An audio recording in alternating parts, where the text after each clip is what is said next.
नमस्कार, मी मनोज पाठक. बातमीपत्रात आपलं स्वागत. बातमीपत्राच्या सुरुवातीला महत्त्वाची बातमी. मुंबईच्या वायबी चव्हाण सेंटरमध्ये थोड्याच वेळात महाविकास आघाडीची बैठक संपन्न होणार आहे. ठाकरे बैठकीसाठी निघालेले आहेत, तर पवार हे देखील बैठकीला हजर राहणार आहेत. काँग्रेस नेते बाळासाहेब थोरात, पृथ्वीराज चव्हाण हे देखील बैठकीसाठी दाखल होत आहेत. बैठकीनंतर महाविकास आघाडीच्या नेत्यांची संयुक्त पत्रकार परिषद देखील होणार आहे. आगामी विधानसभा निवडणुकीसंदर्भात या पत्रकार परिषदेत माहिती देण्यात येणार आहे.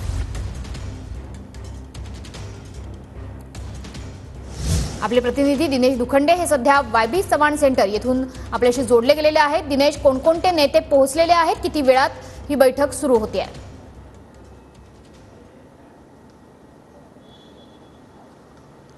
बघा, एनसीपी पवार गटाचे नेते पोहोचलेले आहेत, काँग्रेसचे नेतेही पोहोचत आहेत आणि थोड्याच वेळात शिवसेना ठाकरे गटाचे प्रमुख उद्धव ठाकरे आणि खासदार संजय राऊतही पोहोचतील.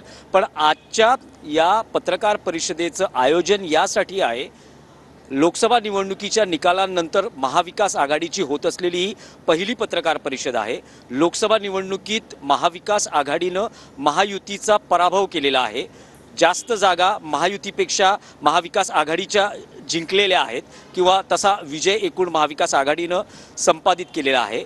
हे पाहता महाविकास आघाडीच्या कार्यकर्त्यांमध्ये उत्साह आहे आणि अलीकडच्या काळात आपण महाविकास आघाडीतल्या नेत्यांची विधानं बघितली तर छोटा भाऊ कोण, मोठा भाऊ कोण, लोकसभा निवडणुका महाविकास आघाडी एकत्रितपणे लढवणार का, असे अनेक तर्कवितर्क सुरू झाले आहेत. त्यामुळे एकत्र राहण्यात जो फायदा आहे तो महाविकास आघाडीच्या नेत्यांना ठाऊक आहे. विशेषतः या महाविकास आघाडीचे शिल्पकार शरद पवार यांना एकत्रित राहण्याचा फायदा ठाऊक आहे. त्यामुळे एकत्रित निवडणुका सामोऱ्या जाव्यात विधानसभेच्या, कारण अवघ्या 3 महिन्यांचा कालावधी उरला आहे. कोणतेही मतभेद नसावेत आणि शक्यता आहे, अशी घोषणा केली जाऊ शकते की महाविकास आघाडीतले 3 मित्रपक्ष काँग्रेस, शिवसेना युबीटी आणि एनसीपी पवार गट असे एकत्रच निवडणुका लढतील आणि जे अन्य मित्रपक्ष होते त्यांनाही सोबत घेतलं जाईल.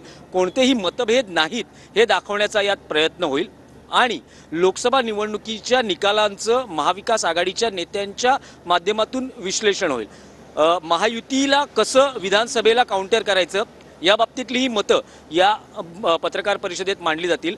पण महाविकास आघाडी एकसंघ आहे हे दाखवण्याचा या माध्यमातून, या पत्रकार परिषदेच्या माध्यमातून प्रयत्न आहे. कारण अलीकडच्या काळातल्या नेत्यांची विधानं बघितली तर महाविकास आघाडीचे ज्येष्ठ नेते सावध आहेत आणि कोणतेही मतभेद प्रसार माध्यमांपुढे किंवा जनतेपुढे जाऊ नयेत यासाठीचा हा प्रयत्न दिसतोय आणि त्यासाठी या पत्रकार परिषदेचं आयोजन करण्यात आलंय. नक्कीच त्याच्यामुळे या बैठकीकडे आणि त्यानंतर होणाऱ्या पत्रकार परिषदेकडे आपलं लक्ष असणारच आहे. तुर्तास धन्यवाद दिनेश दिलेल्या सविस्तर माहितीबद्दल.